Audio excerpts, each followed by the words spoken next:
ಯಾಕಂದರೆ ಇದು ಮೂಲಭೂತವಾದಂಥ ವಿಚಾರಗಳನ್ನು ಮಾನ್ಯ ಎಲ್ಲ ಸದಸ್ಯರಿಗೆ ಸದನದ ಗಮನಕ್ಕೆ ತರ್ತಕ್ಕಂಥ ಪ್ರಯತ್ನವನ್ನು ಮಾಡ್ತಾ ಇದ್ದೀವಿ. ಯಾಕಂತಾರೆ ವಿರೋಧ ಪಕ್ಷದ ನಾಯಕರು ಸಾಲ ಮಾಡಿಬಿಟ್ಟಿದ್ದಾರೆ ಅಂತ ಹೇಳ್ತಾರೆ.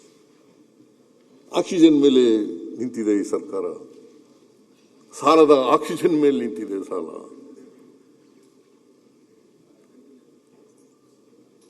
ಆಮೇಲೆ ಎಲ್ಲಿ ನಾನು ಹಿಂದೆ ಮಾತಾಡಿದ್ನ ಎಲ್ಲ ಒಂದ್ಸರಿನೂ ಮಾತಾಡಿರ್ಲಿಲ್ಲ. ರೆಕಾರ್ಡ್ಗೆ ತಪ್ಪು ಹೋಗ್ಬಾರ್ದು. ನೀನು ರೆಕಾರ್ಡ್ಗೆ ತಪ್ಪು ಹೋಗ್ತಾ ಇದ್ರೆ ಹೇಳಿ.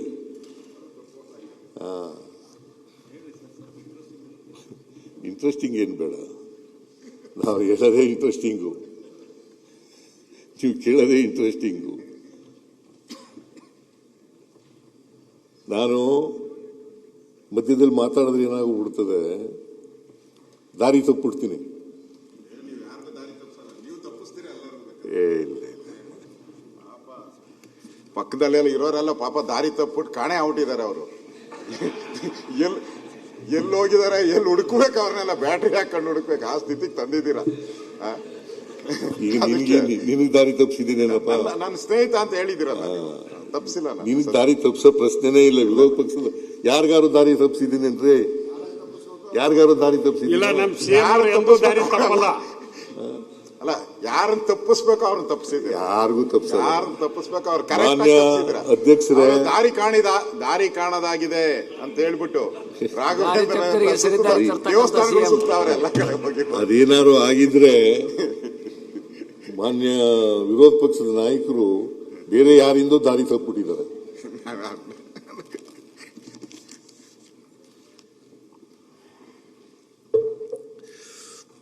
ಅದರಿಂದ ನಾನು ಯಾರಿಗೂ ದಾರಿ ತಪ್ಪಿಸ್ತಕ್ಕಂಥ, ಇದು ವಾಸ್ತವವಾದಂಥ ವಿಚಾರಗಳನ್ನ ಸದನದ ಮುಂದೆ ಇಡ್ತಾ ಇದ್ದೀನಿ. ಯಾಕಂದ್ರೆ ಸದನ ನಾವು ದೇವಾಲಯ, ನ್ಯಾಯಾಲಯ ಅಂತ ಅನ್ಕೊಂಡಿದ್ದೀವಿ. ಅದರಿಂದ ಈ ರಾಜ್ಯದ ಜನ 7 ಕೋಟಿ ಜನ ನೋಡ್ತಾ ಇದ್ದಾರೆ.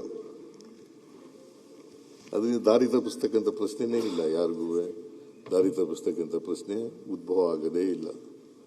ಕರ್ನಾಟಕದ್ದು ಅಂದಾಜು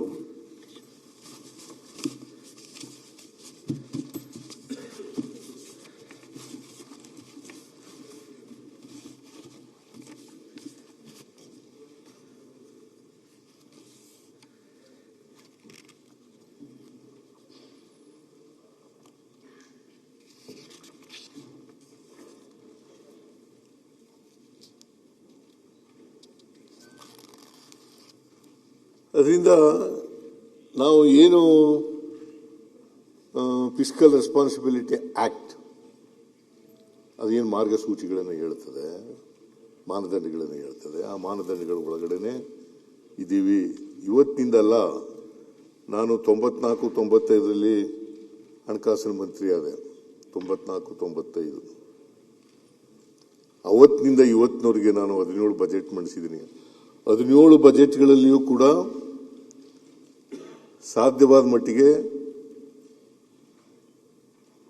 ಫಿಸ್ಕಲ್ ಡಿಸಿಪ್ಲಿನ್ ಅನ್ನು ಮೇಂಟೈನ್ ಮಾಡ್ತಕ್ಕಂಥ ಪ್ರಯತ್ನವನ್ನು ಮಾಡಿದ್ದೀನಿ. ರಾಜ್ಯಕ್ಕೆ ಹೊರೆಯಾಗ್ತಕ್ಕಂಥ, ಜನರಿಗೆ ಹೊರೆಯಾಗ್ತಕ್ಕಂಥ ಬಜೆಟ್ ಅನ್ನು ಮಂಡಿಸಿಲ್ಲ.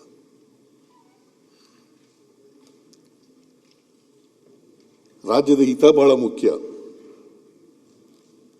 ಈ ರಾಜ್ಯದ ಜನರು ಬಹಳ ಮುಖ್ಯ. ಜನರಿಗೆ ಆರ್ಥಿಕವಾಗಿ, ಸಾಮಾಜಿಕವಾಗಿ ಶಕ್ತಿ ತುಂಬತಕ್ಕಂಥದ್ದು ಇದೆಯಲ್ಲ, ಅದು ಬಹಳ ಮುಖ್ಯ. ನಾವು ಇವತ್ತು ಅಧಿಕಾರದಲ್ಲಿ ಇರ್ಬೋದು, ನಾಳೆ ಹೋಗ್ಬೋದು. ಎಷ್ಟು ದಿನ ಅಧಿಕಾರದಲ್ಲಿ ಇರ್ತೀವಿ ಅನ್ನೋದು ಬಹಳ ಮುಖ್ಯ ಅಲ್ಲ. ಆದರೆ ಅಧಿಕಾರದಲ್ಲಿ ಇದ್ದಾಗ ನಾವು ಏನು ಮಾಡ್ತೀವಿ ಅಂತಕ್ಕಂಥದ್ದು ಬಹಳ ಮುಖ್ಯ.